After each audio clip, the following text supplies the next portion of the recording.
Hello student, Raju Kumar myself. Today I am going to start chapter 1 poem for class 10 in first flight. There are two poems in chapter 1. First, Dust of Snow and second poem, Fire and Ice. I explain both poem one by one.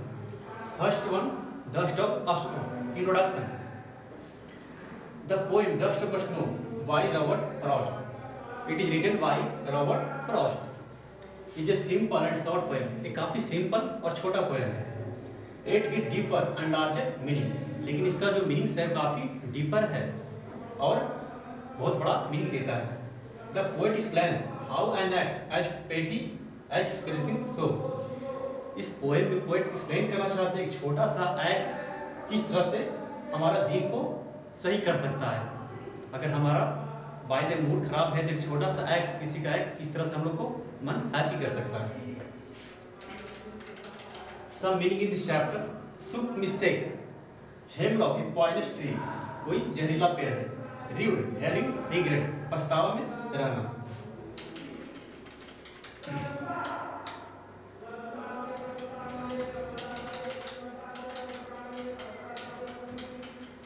Now poem, very short poem. The bay crow swooped down on me, the dust of snow from a hemlock tree. First poem show कर रहा है कि जिस तरह से crow में एक पंछी है, swooped down on me, वो क्या करता है, उसको सूप करता है. इस कुछ पेड़ पे बैठा है, हेमलॉक ट्री पे बैठा हुआ है और डस्ट ऑफ स्नो को उन पर गिराता है. यानी बर्फ का जो स्नो है, छोटा छोटा जो बूंद होता है, उन पर गिराता है. और कहाँ से? हेमलॉक ट्री से. तो यहाँ पे जो राइटर है वो हेमलॉक ट्री और क्रो को ही क्यों लिए? यहाँ पे कौवा को और हेमलॉक जो पेड़ उनको ही क्यों मेंशन किए? क्योंकि जो क्रो है, कौवा है और हेमलॉक ट्री है, दोनों अशुभ माना जाता है. दोनों एक तरह से बैड चीज माना जाता है. Has given me my heart a change of mood and saved some part of day I read. तो जो कवि थे वो हेमलॉक ट्री के नीचे खड़े थे और उदास थे, काफी चिंतित मुद्रा में थे. ड्यूड. तो जब क्रो है उनके नीचे स्नो ऑफ डस्ट गिराता है तो उनका मूड क्या होता है? चेंज हो जाता है. चेंज मींस अनहैप्पी थे तब हैप्पी हो गया, वो प्रसन्न हो गए. और इस तरह से उनका जो दिन था, जो दिन बर्बाद हो रहा था क्योंकि वो कुछ परेशानी में होंगे और पेड़ के नीचे कुछ ज़्यादा सोच रहे थे. इस तरह से उनका दिन क्या होता है? बर्बाद होने से बच जाता है. तो ऐसा इस पोएम के अनुसार कह सकते हैं क्रो और हेमलॉक ट्री दोनों अशुभ माना जाता है. फिर भी उनका एक छोटा सा कोशिश, क्रो का एक छोटा सा कोशिश लेखक क्या करता है? हैप्पी मूड कर देता है. Now summary of this chapter.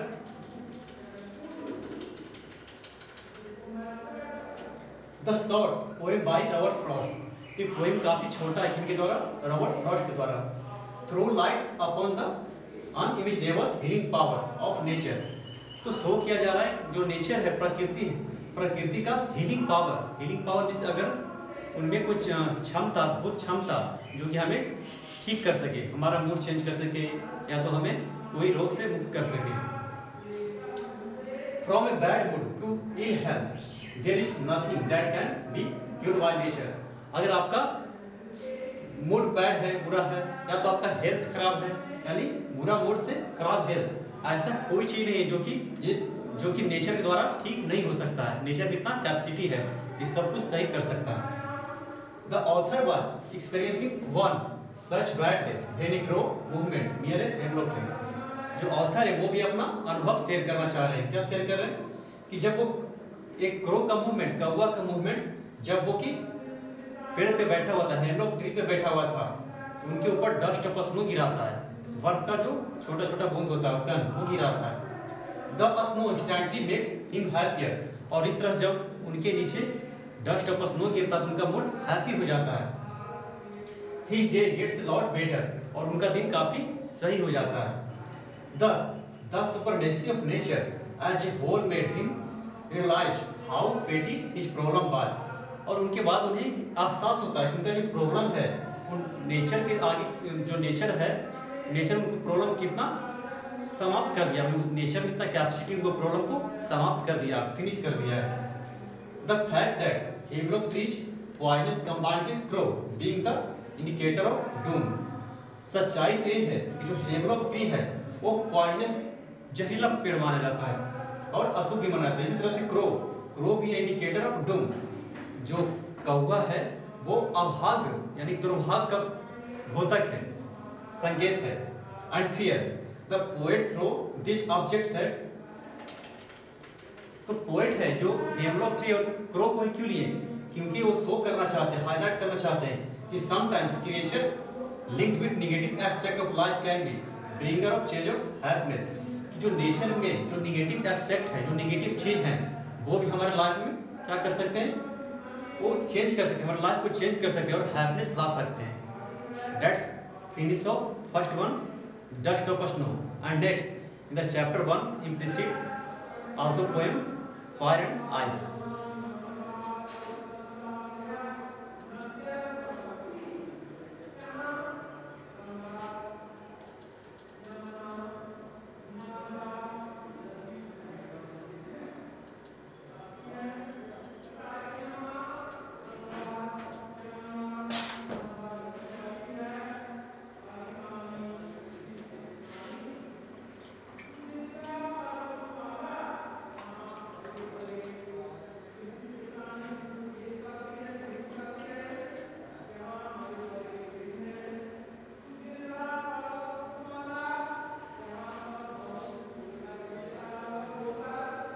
Next poem of chapter 1, Fire and Ice.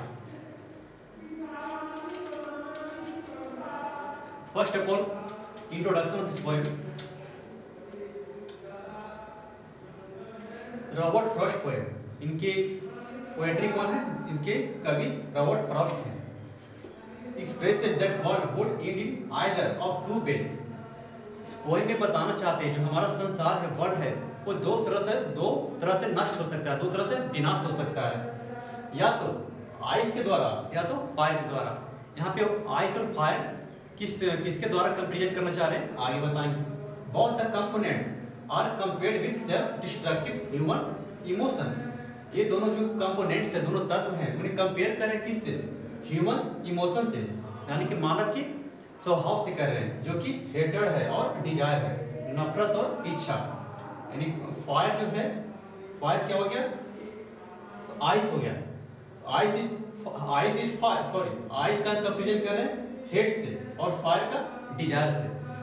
The poem very artificially underpins the philosophy that we let our emotion rule us, and if don't control them they will surely destroy everything। कभी बताना चाहते हैं जो हमारा emotion है वो क्या, अगर उसे हम कंट्रोल ना करें तो वो विनाश का रूप ले सकता है। Similarly, he thinks fire and ice both are just the component in bringing the world to catastrophic end। और इसी तरह से वो बताना चाह रहे हैं कि जो फायर और आइस है, वो जो दो तत्व है, उनमें कैपेसिटी है कि वर्ल्ड को समाप्त कर सकता है। आइस भी समाप्त कर सकता है और फायर भी। Desire, a strong feeling of wanting। The word meaning of chapter: favor, approval and support, perish, die, suffice, be sufficient।